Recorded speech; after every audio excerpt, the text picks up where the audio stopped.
You're welcome back to the channel. In this video, I'm going to walk you through two different methods you can use to send money from your Cash App to Chime card. So watch the video to the very end so you don't make any mistakes, and also hit the subscribe button because that's how it really helps me out.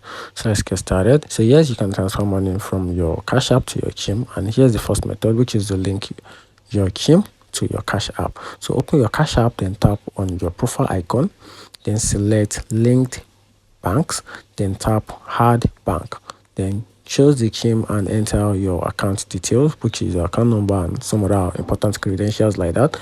Then transfer money from your Cash App to your Chime.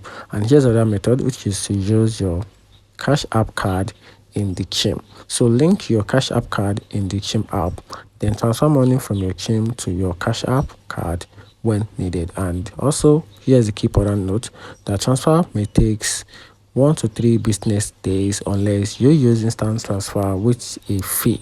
And that's how you can simply transfer money from your Cash App to your Chime. Find the video helpful, turn on the notification button and follow for more. Thank you.